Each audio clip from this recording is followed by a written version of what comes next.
Thanks again for joining us at the Pitcher's Shop. Again, you can check us out online at thepitchershop.com, YouTube, Twitter, Facebook, Instagram with the handle at the Pitcher's Shop. Today's episode, we were fortunate enough to spend some time with the head coach of St. Mary's College in Moraga, California, and that is Coach Greg Moore. And he has been a pitching coach at the Division I level for a number of years, and he has plenty of head coaching experience as well. He's been the head coach at St. Mary's College now for 4 years, and that program is on the up and up.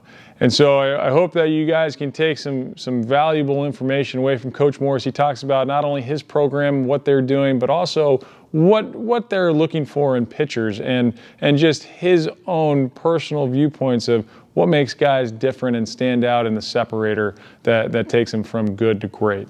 So hopefully take some good information and enjoy this episode. Welcome to the Pitcher's Shop. This is where we discuss nothing but pitching, the physical, the mental, arm care, strength, you name it. Our goal is to help you and your overall pitching development. Sit back, listen, because you might just learn something.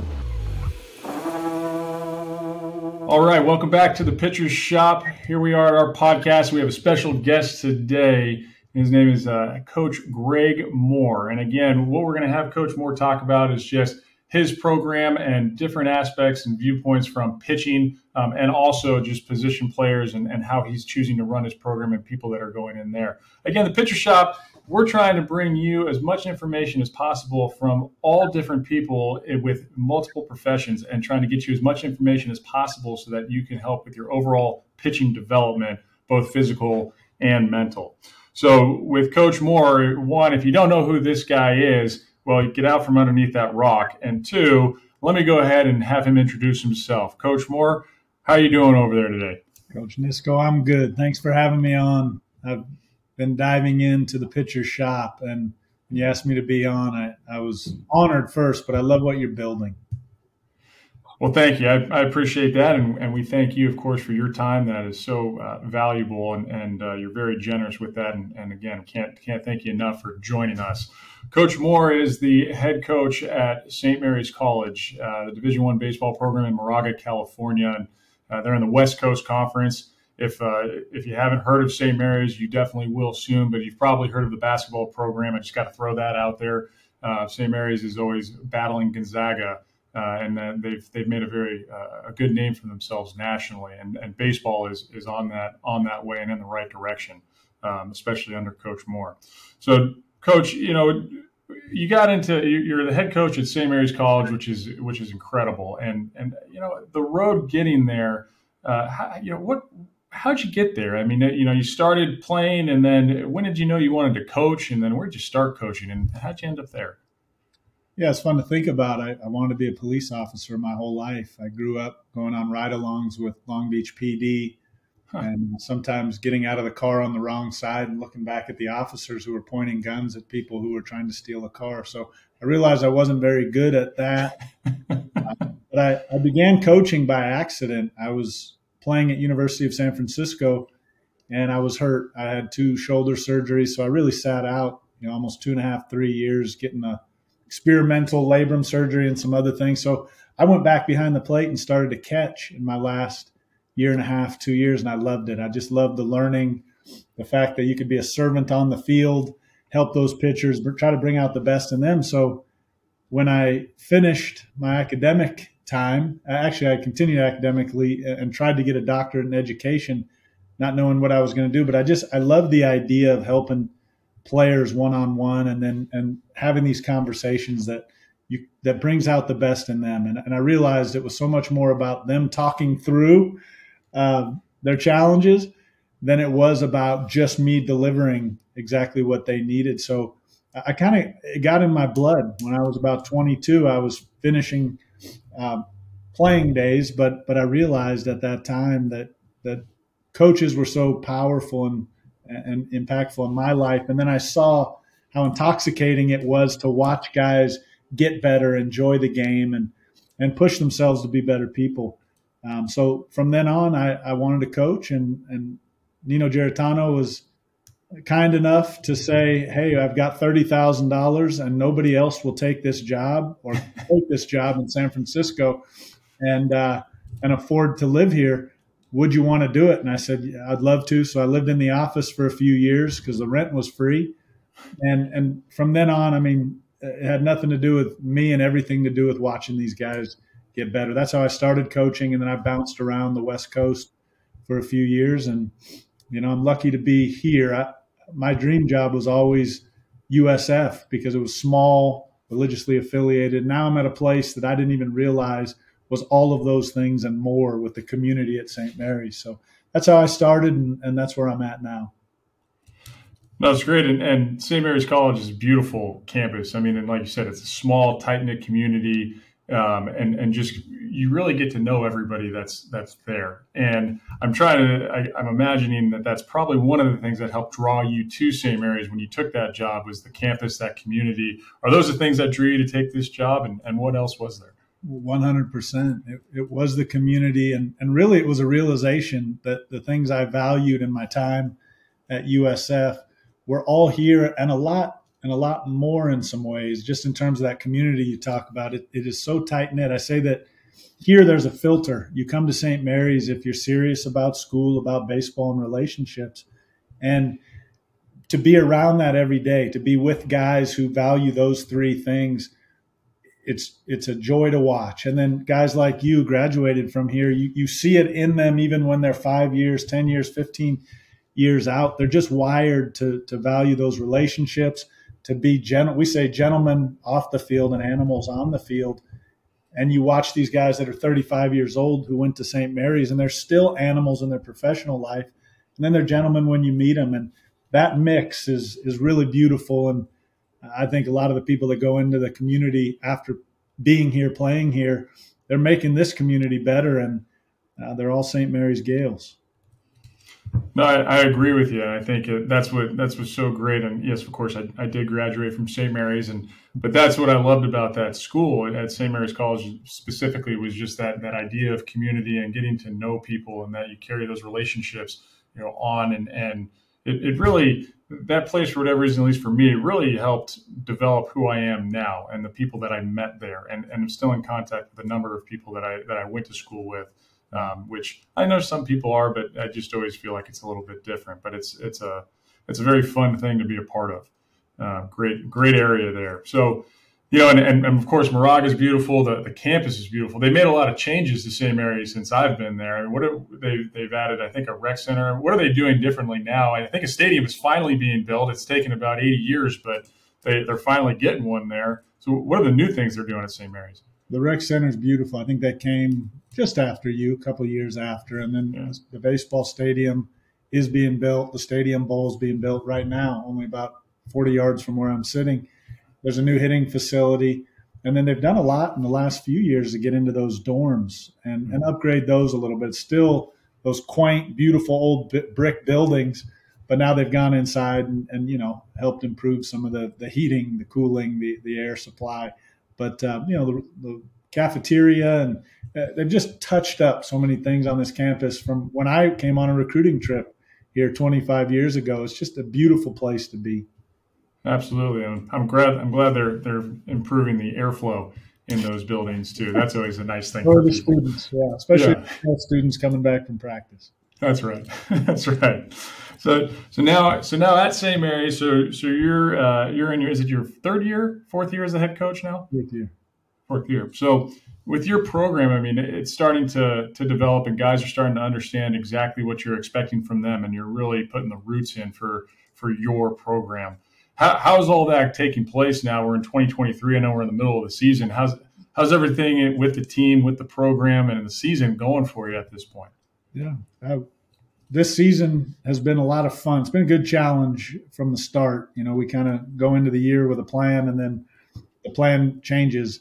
But I'm really excited about the way these guys come to work every day. Last year we start with the best start in program history, and then plan changes second half of the year when some things change in terms of the roster and injuries. But the way the guys came to work is impressive, and they just handle things. I laugh a lot because our 21-year-olds are so mature, and they understand that, hey, it really is about showing up to work every day and doing it the right way. And, we get a great compliment when we leave a place like BYU, and they say, hey, you guys run a really good program, a class program. And I like that, because I think what they're saying is the guys are playing really hard. The guys are doing it the right way, when, even communication with the third and first base coach. And you hear that from umpires. So what I'm most proud of is that our guys are continuing to grow, develop, and win games, but they really are doing it the right way. And when I say the right way, it's not docile, it's not soft, it's really aggressive, but it is the right way. And it's kind of a throwback 1988 approach to baseball. That's what you get here. You get guys who want to play hard, want to play every day, and they love playing. Yeah, that sounds like those are those hard-nosed guys that you want, and that are attacking the game the right way. And I think that's important, and with class, and that's of course what's ultimately important. And on that, you're talking about the type of players that you have here in your program. What type of student athletes are you looking for at St. Mary's College? I mean, who fits that profile of being a St. Mary Gael? I want the guys that look below the GPA, just like a great hitter looks beneath the batting average.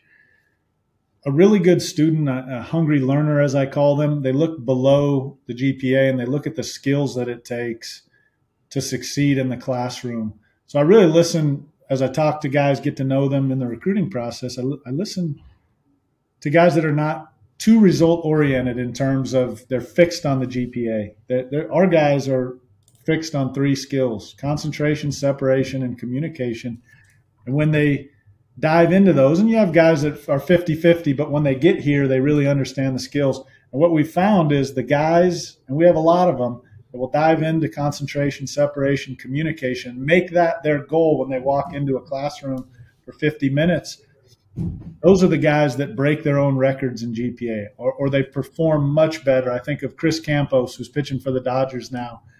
And he came in as a 2-1 student, and he scuffled a little bit, but he left here a really good student, more than surviving. When they dive into the skills, they overachieve in the classroom, because they've kind of taken their hands off of the GPA, the batting average, the result, and they said, hey, no, today I'm going to go win these 3 skills. They probably don't think about it every day in the classroom. They don't think about that mantra, but it's what they're doing. They're trying to stay locked in after a long practice, and they go into night class. They're trying hard to do it right there in the moment, and because of that, they're succeeding. And we've broken the GPA record here, and it's not because we're pounding GPA and we're making them sit in study hall for 6 hours. We're pounding the responsibility that it takes to walk into the classroom and communicate with a professor, and to say, hey, I'm going to go 55% of the way with my effort. If you can just give me some, or if I'm traveling, I'm going 90% with my effort. Just please give me this 10% of your time so I can get prepared. And that is a sign for me that they're going to be really successful when they leave this campus. They're going to win as employees. They're going to win as business owners. So we look for those guys that kind of have that entrepreneurial spirit, but will take control of their skills every single day. Yeah, it sounds like it's guys that want to learn and continue to grow, that growth mindset, to where they don't, even though, hey, it might be great to hit 380 or 400, and I want to do that. It's why cap yourself, just try to keep attacking the skill and work on exactly what you're talking about. I think it was concentration, separation, communication, and tie all those in, and understand that if you have that growth mindset and you're able to really to attack those 3 things, the numbers are going to follow. The results follow. You just stay on the process. So no, that's. I mean, I agree with that 100%, and I think that's very well said. And so with those guys then that you're recruiting, from a pitcher's perspective, now if we go into the physical part, we understand the general makeup of somebody that we want, or that you want at St. Mary's College. We want. I'm not coaching there. That you want over there at SMC. We'll talk after this. Yeah, yeah, we'll see. We'll see how good the rest of this goes. Now, with those pitchers, from a physical standpoint, you used you were the pitching coach at USF. For those, I don't know if we had said that before, but for a long time, and you did a great job of developing players and bringing in quality athletes. Of course, they were good people, but just from their physical attributes, they were good physically as a pitcher. But then also there were guys that really developed that may have been overlooked. And so, as that pitching coach, when you were out recruiting, what were you looking for from the physical aspects or attributes of a pitcher, I should say?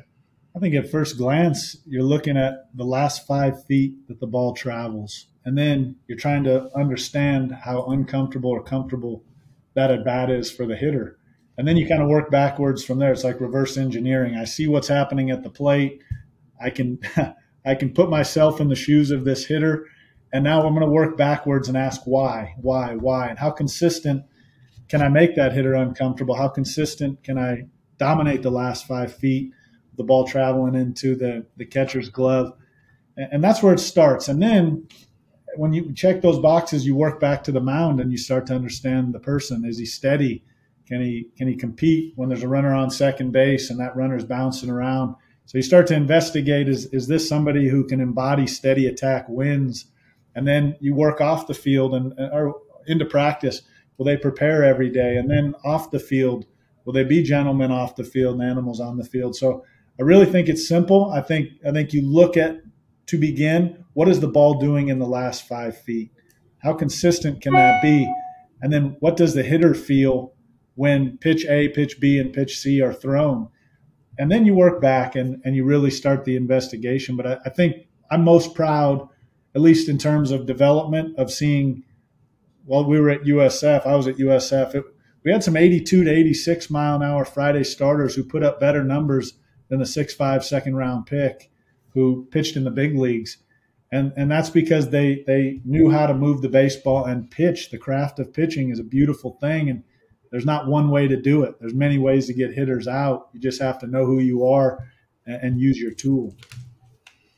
I think that's very important. What you said is know who you are and use your tool. So, like when I would talk to guys and saying, hey, know your identity. I mean, who are you as a pitcher, and understand what you're good at and what you're not good at and how you get guys out. So when you're talking about those kind of guys, just kind of in general, for someone who was a Friday night guy throwing 82 to 86, I mean, what did they do well to get guys out?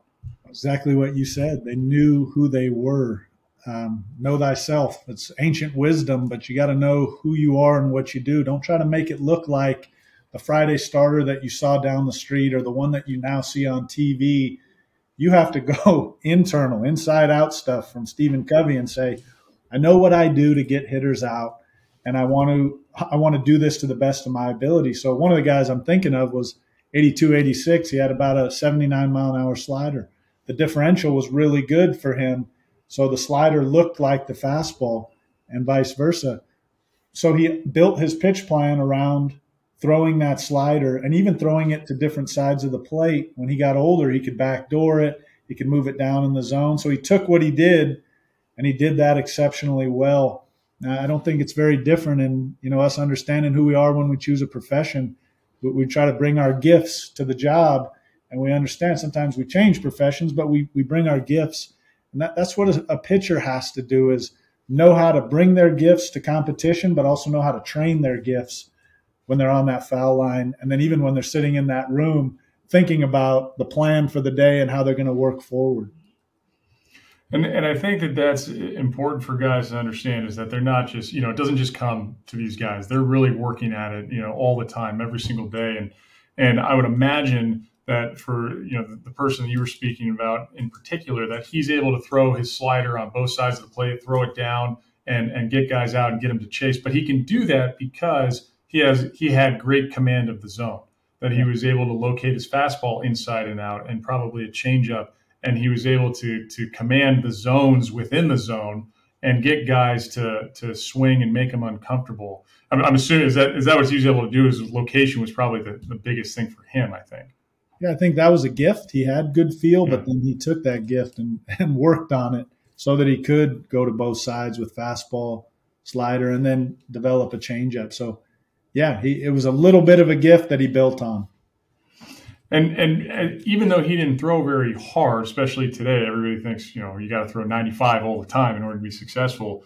But if a guy's throwing low 80s or mid 80s or whatever the velocity is, isn't it still important for those guys to be able to hammer away inside to a batter? And why is it so important? Well, I think if you look at swings and how swings are built, how many times do you hear hitting coaches say, stay inside the ball, stay inside the ball? So if that's taught across the board or very generally, and you can get inside on guys, it's just kind of a puzzle. You say, well, if they're going to try to get their hands inside the ball consistently, then I'm going to drive the fastball in, because the contact point for anybody that's pushing their hands too much has to be out in front a little bit more. And it just doesn't work as a geometry problem for a guy to stay inside and be able to get his hands out in front to the fastball in. So I see guys 82, 85, 79 who can jam it in there, do it consistently. So I would tell young pitchers, if you're a little uncomfortable like I was when I was 16, throwing the fastball in, work at that skill. Just make that your thing for the month and go learn that skill. Put a catcher out there with a midpoint, put a trash can next to the catcher, and throw that fastball in over and over and over again, because it opens up everything else on the outer third.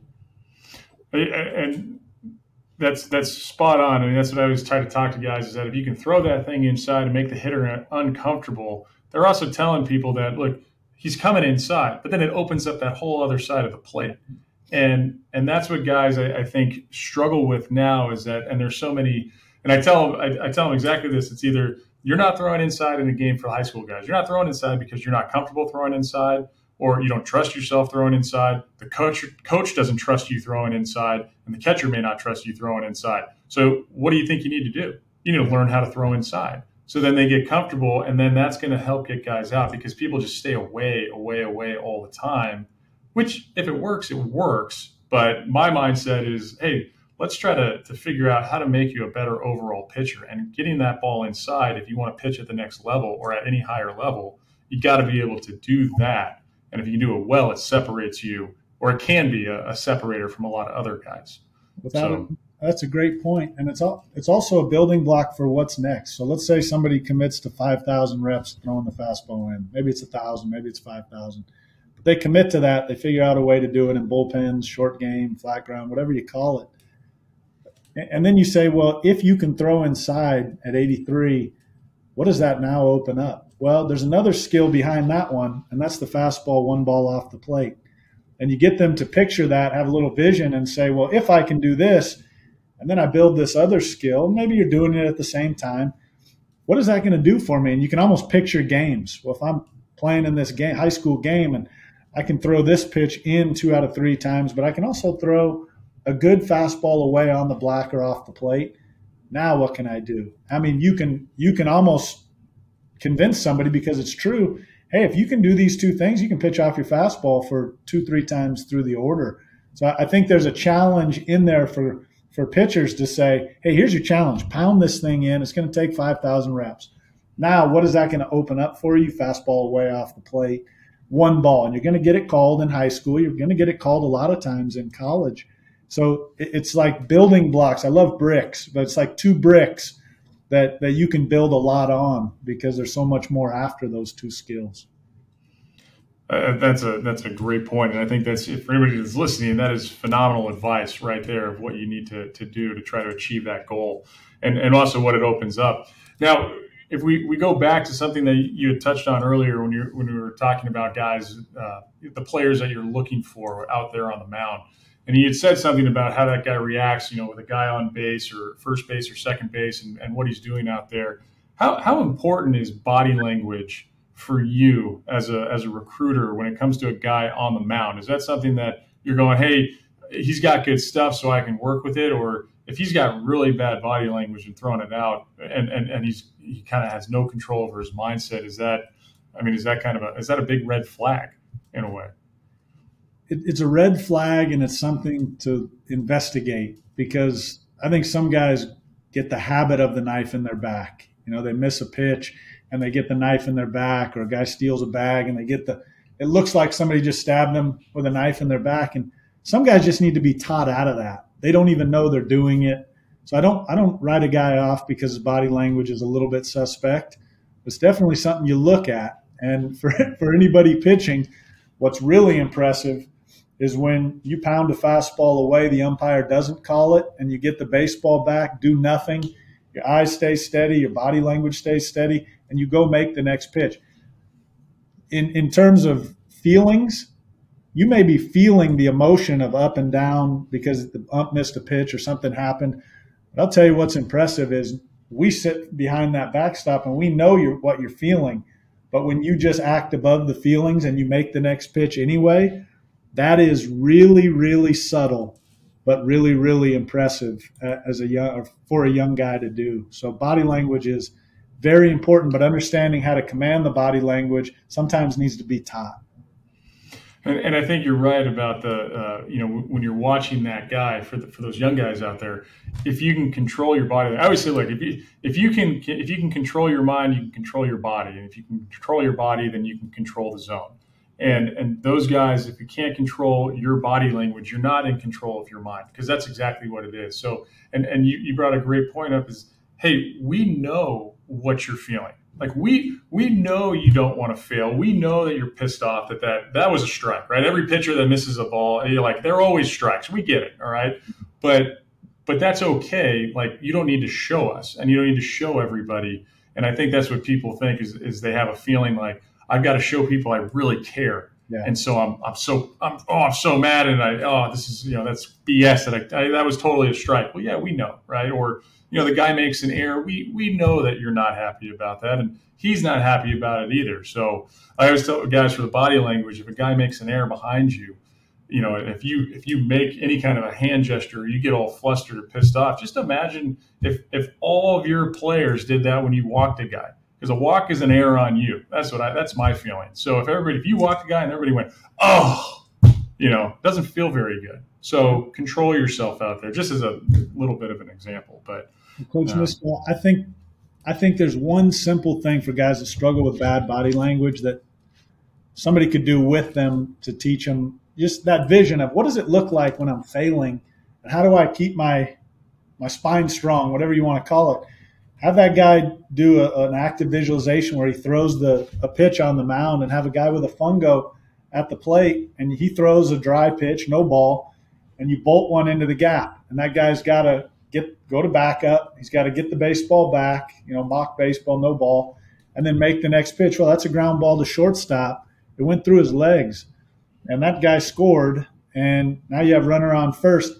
And this guy has a visualization that he's doing from the mound, and he's just got to stand tall the entire time. And once they realize it can be done, they can do it. But I think sometimes they think they're supposed to react, like you said, to show everybody they care so much. But we got to paint that picture of, hey, what's the vision? What does it look like? There's a great story about Pedro Martinez.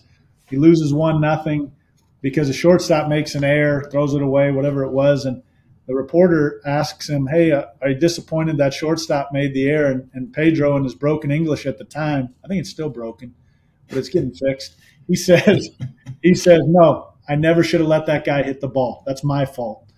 And I think that's how you change body language is you bring it, the pitcher has to bring it to themselves and say, hey, yeah, my shortstop kicked it, but I should have never let that guy hit the ball if I execute at the level I'm working to execute at.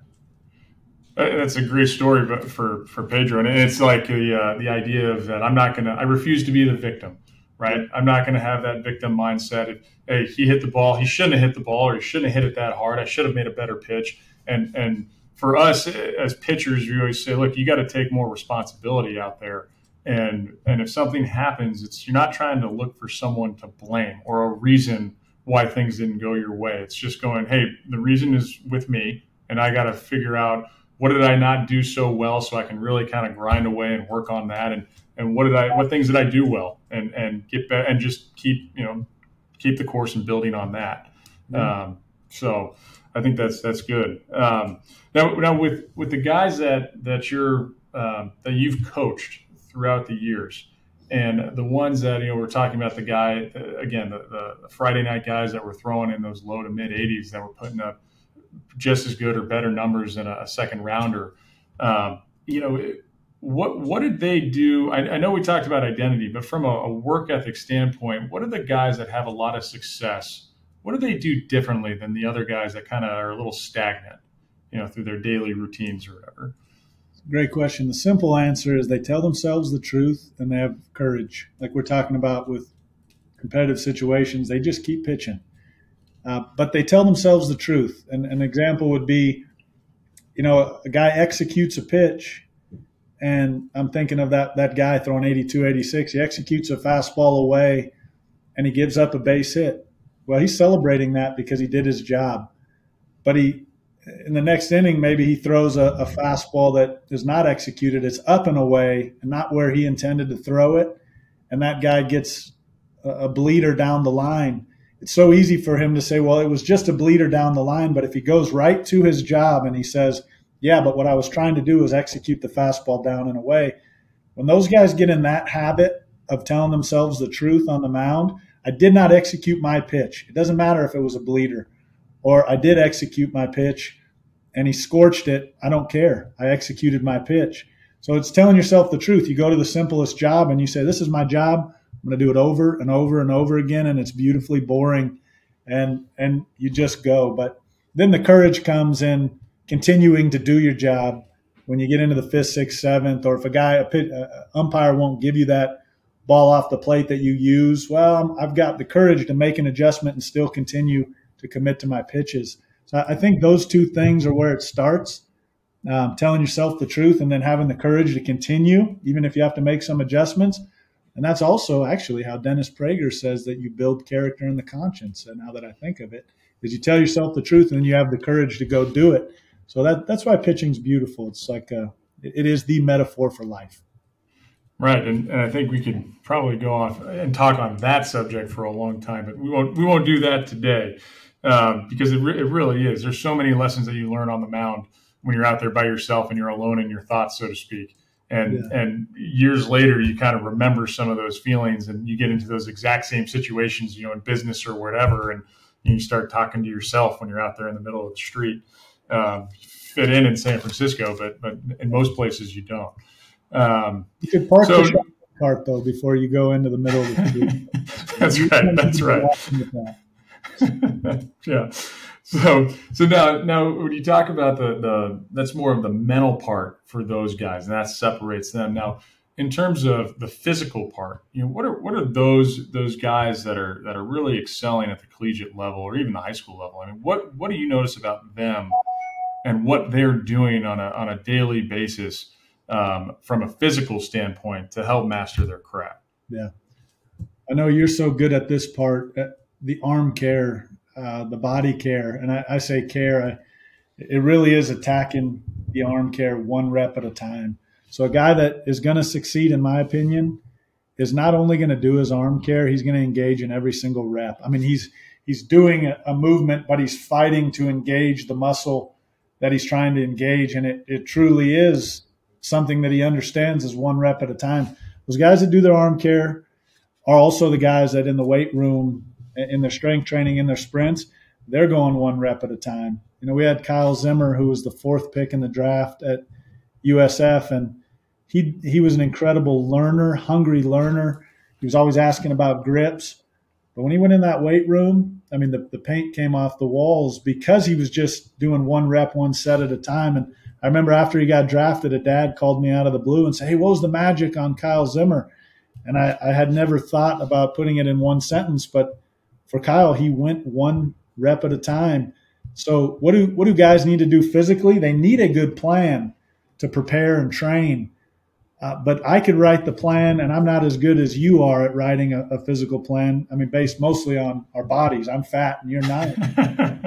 but I could write a subpar plan for a pitcher compared to the one you're going to write.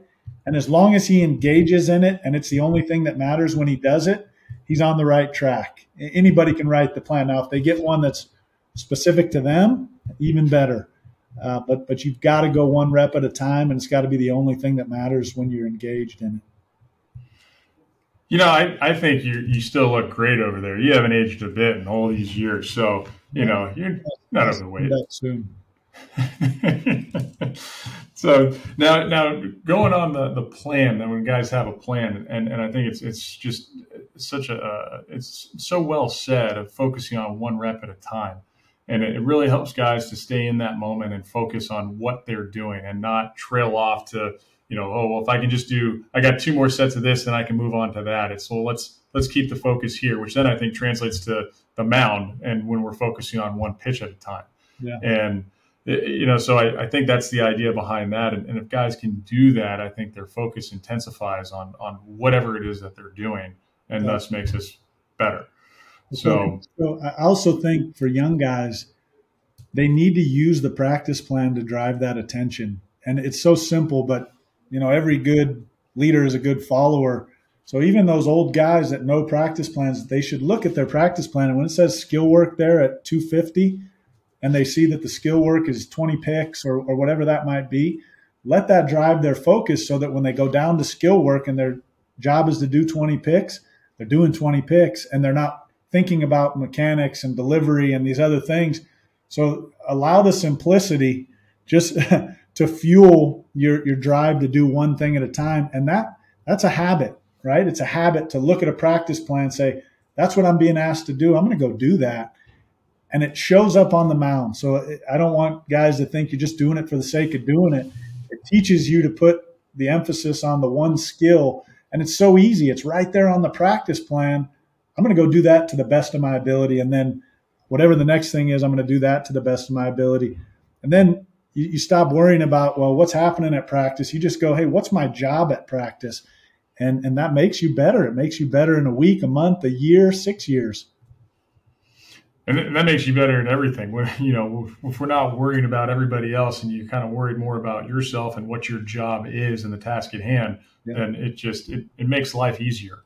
It does. It makes the mind clear, all of it. You can get happier, all of it. Yeah. Now, on that, you mentioned plan. Hey, I'm going to the practice plan and I'm looking at this is what I've got at 220. And, now for me, I was coaching in high school and college.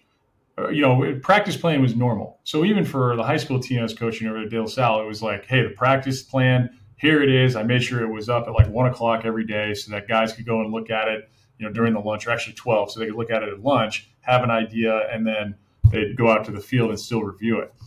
Well, to me and to you, that's normal for us, for the programs we've been around, to have a practice plan. There are a lot, which I didn't realize until years later, but there are a ton of programs out there in high school that do not have a practice plan. They do not have any idea. And I talk to a lot of these guys every day. And I'm like, well, what's the plan for practice this week? Well, what do you mean? Well, when are you throwing a pen? I have no idea. And so if they don't have that luxury of having a practice plan to where things are kind of laid out for them and they know what they're doing when they're throwing a pen, what they need to work on in those skills, what can guys do at practice? Or, what would you tell guys, hey, this is what you can try to do to start getting some of these things in there and having a plan? Yeah, if you don't have a practice plan, I would say 3 things. First, deal with it. Secondly, stop your feet. And third, put a plan together in that moment. It's hard to do for a young guy especially, but it's your only option. I'm going to deal with it. And if I'm running over here to play catch, then I'm going to stop my feet for a second, figure out what I'm trying to get done today, and then I'm going to go do it to the best of my ability. And that gives them control. First of all, I know it's not there. I'm going to deal with it. I'll put my own plan together, or at least put some emphasis on my play catch or my skill work, whatever that is, and I'm going to go do it. And them taking control of that, again, a lot of this is growth stuff, but if after 4 weeks of just saying I'm going to commit to those 3 things, they're going to get really good at putting the plan together, and they're going to get really good in the summertime when nobody's around and the wintertime when they have that off time. They're going to get really good. So if they deal with it and go put their own plan together and then go do it to the best of their ability, that's going to end up probably making them better in the long run than the guy who just knows how to take a plan and go do it, because the ownership they're building in their own development is going to be second to none when they get to college or a place that does have a practice plan. And I think that's great, because guys need to hear that. It's like, hey, if you don't have a plan, one, stop being a baby, right? Just get over it. It doesn't matter. So you're in charge of your own destiny, so to speak. So if you want to get better, figure out how you can, and you don't need a sheet of paper to tell you, hey, if you do this today, you're going to get better. And I think what's good about the practice plans is that it gives guys, at least gets their mind right and gets them prepared of what they're going to do. And maybe they can think about what's something different for a particular part of the plan that they can attack that day. But to your point, the guys that don't have that then are able to think outside the box and say, hey, this is what I want to work on, and this is what I need to work on. Those are the guys that are starting to find that truth about themselves and going, hey, if I know that my changeup is terrible, so I need to play catch with my changeup at 60, 70, 80 feet and really throw that thing so I can get comfortable with it. And that's what I'm going to do at practice today when I got that 20 minutes to play catch. Mm-hmm. So I think that's important for the guys to hear. Yeah, take control of it. Kevin Brown, there's an old story about Kevin Brown. He pitched in the big leagues for like 12, 14 years, won a World Series, I think with the Padres, maybe with somebody else. But anyway, they said that when he got to college, he was throwing from on top of the rubber. He grew up in a place, they didn't have a lot of instruction, and he got to college, his foot was on top of the rubber. And I always laugh, at least he was committed to his pitches. He may not have known where to throw them from. Right. That young guys can do, I think, too. Yeah. And you're right. It's like, it doesn't matter. Like at the end of the day, just figure it out and compete. And that sounds exactly what he was doing. I think it was the Marlins. Was it the Marlins that he won the World Series with? You're right. I don't know. Maybe. Who knows? Yeah, but yeah. So with guys too that, hey, I'm a high school pitcher. I'm trying to make it to the next level, and I'm working on these things in practice. What do I need as a pitcher? I mean, what do I need? I know we've talked about the mental stuff and what we're doing physically, but in terms of pitches, does a guy need to have an out pitch at the high school level in order to make it to the next level, or is there a way that, or is there something that you're looking for specifically that you're going, hey, he's got this one thing that I think I can work with that? I mean, is that, even if it's a two-seam fastball? Yeah, you need a separator. There's got to be some attack. But as you're growing and you're getting stronger, look for your best pitch first. I've got a changeup, and it's my best pitch. I can build my pitch plan around that. Or my fastball is my best pitch. I can build my pitch plan around that. And it's a really fun exercise to sit and think about, what is my best pitch and how do I put that into a plan, general plan, because it'll change. But I wouldn't have guys worry in high school if they have a separator yet. There's so much growth, length and strength that they're going to get in the next few years. So they don't need one that shows up on ESPN every day. They just need to know what their best pitch is and then how to work off that. And it's sometimes interesting because I might have a really good breaking ball in terms of action, but it's not the one I command the best. So my breaking ball may be my strikeout pitch, but it's going to have to be in the 1-2-0-2 counts. My fastball is probably my best pitch. I've got a steady pitch and then an out pitch, or a steady pitch and then a strikeout pitch. So we just kind of start to piece up our plan to understand what works best, and just know that over 2, 3, 4 years of training, when you work every day and the strength comes and the length comes, shoot, that breaking ball that you can't land yet is going to start landing because your legs are going to get more stable and strong, and your core is going to get more stable and strong. Some of it you've just got to go, it'll come, that'll come. But I know my best pitch in terms of strikeouts, and I know my best pitch in terms of strikes, and I'm just going to go have some fun with those two. Yeah, and I think on that, it's important to note, hey, like you're saying, hey, understand what is your best pitch, and build off of that. But I think there are too many guys at the younger, especially guys that I work with and talk to, where they think they have to have, I've got to have a fastball, a changeup, a curveball, a slider, and then a fifth pitch and maybe a sixth one that I'm working on. And it's like, okay, great. Can you throw them all for strikes? Oh yeah. Okay. Well, let's see. Not one of them is a strike. Yeah. And that goes to where it's to your point about command, where, hey, maybe I don't have the command of this pitch, but it's a good out pitch for me if I need it, like that curveball. But guys have to understand, look, maybe simplify it and pick one of those. I always tell guys, look, if you're trying to work on a slider and a curveball, you got to understand the release point of both of them. And sometimes when they're learning that, they get mixed up, and it does more harm than good, because now they're working at 50% on each of those pitches instead of full bore on one to make it good. Yeah. One of the guys that comes to mind, and I'm going to bring him up because he's headed to your way over there at St. Mary's. When he was developing, and his stuff is phenomenal now, and his slider, he wanted to throw a curveball and a slider and all these other pitches. And it was like, just understand, when you throw like this one slider that we see, that's a really good slider. Let's really focus on trying to get that better and then build off of that.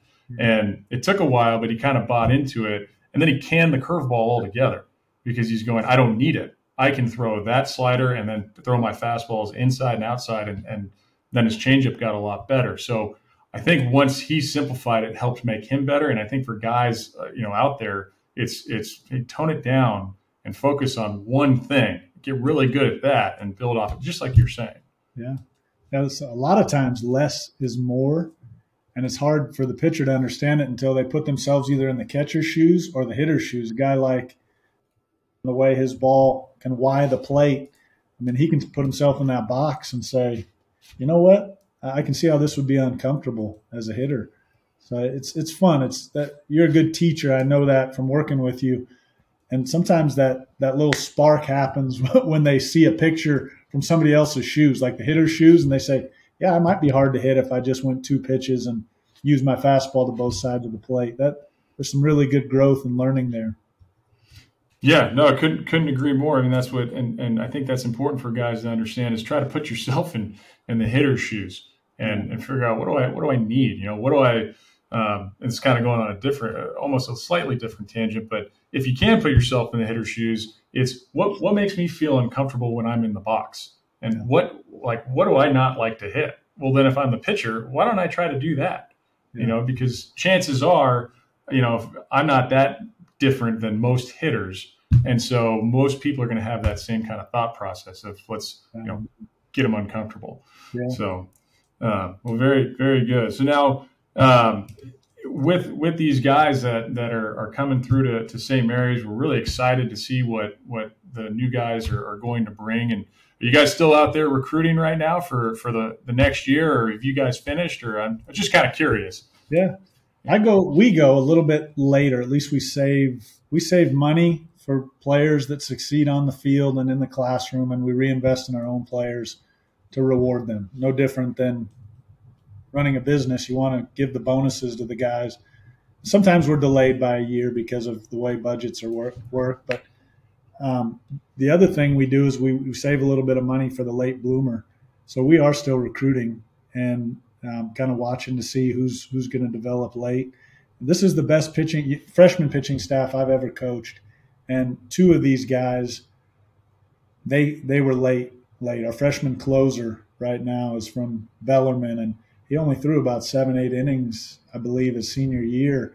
And I think this guy has a chance to pitch in the big leagues. I won't say his name, although he could deduct it, because I don't want to float his boat too much. But late bloomers, in my opinion, are the best college players overall. Now, the top 25% of the big performers in college, they're the guys that you heard about when they were freshmen. But 75% of the big performers in college were the guys that kept their edge throughout, stayed sharp, and they just kept going this way. They kept getting better. So, again, our recruiting philosophy is built around that, because I like the guys with the edge. I want to be around them every day. And to answer your question in a long way, we're still looking and still respecting those guys that are working as seniors. And the reason why I wanted to bring that up is to drive home another point to some of these younger guys, that the parents and the kids, they think that, hey, if I'm not committed by the time I'm a junior, like, oh man, the pressure's on and I'm not going to be able to pitch in college or play in college as a position guy or whatever. And I think it's important to have people hear and listen to what you're saying, to where it's like, hey guys, because I know that you guys aren't the only one. There are a lot of programs that the big time schools, they're probably done. And But if you're good enough, somebody's always going to find a way to get you there. And I think it's important for guys to understand that, look, just because it's September of your senior year, that doesn't mean that your hopes and dreams of playing in Division I, Division II, or at the next level are completely shattered, like they're gone. That doesn't mean anything. There's plenty of great programs out there like St. Mary's College that still, you guys are waiting to see the guys that bloom late, because that happens all the time. I've seen it, and of course you have. Yeah, well, that's because I'm older than you. I'm old. I also don't want seniors to look at their baseball career like, somebody flipped an hourglass and they're waiting until the end of that year to decide if they're going to still play. If they love it and they want to come to work every day, they may have to go to junior college. I did. And right now there's about 20% more players in Division I baseball that are older because of the COVID year. So are they up against it? Yeah. Is it an excuse? No, but there's really good players that have to go to either junior college, or some are choosing to go to Division II. So what? Go find the right fit, go to work every day. What you're trying to pull from baseball are the life lessons and see how good you can be in the sport so you can achieve your dream of playing in the big leagues. But it may not look like you thought it was going to look. I thought I would, be drafted after my senior year. And I realized about my junior year, I'm not even close. So I went to Long Beach City College. And in the first day of JC practice, my coach was still there, Casey Crook, said, "You're either here because you're not a good enough player or you're not a good enough student." And I said, "You know what? I'm not good enough at either yet. And I'm going to go to work on both." And that's okay. But do you love going to work every day and playing the game? Then put your eyes on that, and you'll be just fine. You'll have people like you around, or me to give advice, and maybe a little steering. Parents will give advice. But you got to love it to do it. And be careful, because you could end up here and I work you into the ground every day, and you look up and go, shoot, I wish I wasn't working this hard every day. So it's a good adventure for everybody. Right. And that's what's so important, is that what you said, if you're not enjoying it, right? If you're not enjoying the work every day and trying to get better, then, maybe in my mind, I'm going, maybe it's not for you. I think a lot of guys like to say, hey, I'm going to play I want to get to this level and play there, but don't necessarily want to put the work in or enjoy the game as much as they may think. Yeah. And so I think that good advice of, no matter, freshman, sophomore, junior, senior, just if you show up every day at the field and you do your job and you focus on trying to get better at one thing and help mastering your craft, then I think you're going to find that you'll have more success than not for baseball and anything, right, in life as you're moving forward. More happiness too. And I'm on a little bit of a crusade, I think, because I see a lot of young guys focusing on the wrong things. And I'm not saying we're 75 years old here, but the game is beautiful by itself, and the game never loves you. You got to love the game and bring the love to the game. And then every once in a while, the baseball gods will sprinkle a little pixie dust for a little $1 million moment on you. But it really is a good, simple, beautiful game. We're more complex than the game is. We make more out of it than it really is. It's just about fielding it, having some fun with our teammates. And I mean, for young guys, go watch some of those games in the 1970s, 80s that are on YouTube. They're a little grainy, but they're big league games. But there wasn't a lot of celebrating. Cal Ripken hits a walk-off. He just gives 3 high fives and goes to the dugout. It's not about jumping around and doing crazy things when you arrive at second base. It's about touching home plate because you did it for your team, giving a high five or two, drinking some water, and going and playing defense. There's a beauty in that humility. And, as long as young guys are focused on those things, they're going to love the game. But all that bat flip stuff, I'm hoping enough guys get hit in the head after bat flipping that they'll just stop doing it. Maybe eventually. We'll see. So, Coach Moore, you've been more than generous with your time here today, and the information that you've given and just your insight on the game and what you guys are doing there at St. Mary's is just so invaluable. And I think that I would like to hope that everybody that's listening can really appreciate, what you've said and the advice. is there, we've touched on so many things. Is there one last thing that you may have for guys that are aspiring to get to St. Mary's or get to the next level, whether they're a pitcher or a position player? Any advice that you have for them? Yeah, it's boring because perfect. Yeah, it's boring. I'd say take out an 8.5 by 11 piece of paper and write your schedule for the week on the top half of the page. And then when you get to the bottom, put some goals for the next 7 days. And then you get to that bottom eighth or third, and you just write your own mini action plan on that piece of paper and watch what it does for you. We had a freshman here who was really struggling with school and baseball and time management. And he did that, and I saw in his eyes, it was like magic, him holding it. It takes some work. And again, it's boring for young people to do it. For me to do it, it's boring. But once you put that weekly schedule there, and then you put your goals for the week, and then you write your own action plan, now when they get to spend some time, an hour with you or their coaches, now your mind is so active that when somebody gives you a little food, you know how to internalize it, and it quickly turns to growth and muscle, and to use a figurative talk. But I think that's what I recommend, is take control on an 8.5 by 11 and have some fun. This is so much fun. Last thing I would tell young people is every once in a while, pick your head up, and you're an older guy maybe, or you're a guy that's successful on your team, or you're average. Just look for the guy who's struggling in the corner of the locker room, because even as a 17-year-old, when you go get that 15-year-old that's in the corner of the locker room that's struggling with some of those same things, you're pulling that guy to the team, but you're also helping that guy learn and grow. And when he's 17, he'll go to the corner of the locker room and grab the young guy that needs it. And you do that, you realize that rep of giving to somebody else makes this thing worth it. And that's what we're all here trying to get done. Well, couldn't have said it better myself. And I mean, because I don't have the ability to. So thank you for that. So Coach Moore, well, always a pleasure. Thank you very much for joining us here today. Thanks for having me. Thank you for what you're doing on that site. I love how you're a teacher at heart, even though you have many things that you're doing. Well, we try. We're trying. So, all right. Well, hey, that wraps it up with head coach Greg Moore. Again, he's the head coach at St. Mary's College, Division I program out there in Moraga, California. Beautiful campus, great program. You should check it out if you have any interest at all. So hopefully you guys learn from Coach Moore today and can use some of this information to put into your daily plan and weekly routines and help yourself get better with your overall development as an aspiring pitcher. I can't tell you how valuable that information coming from Coach Moore, he's one of the best in the business, really is. So hopefully you learned a lot, and you can take that information that he was kind enough to provide us and use that to help you out, whether you're a coach, a player, a parent, or anybody that's just interested in learning more about the game, and especially pitching. So that was absolutely phenomenal. And then join us on our next episode. We have Eric Wogley, who used to be a former collegiate coach.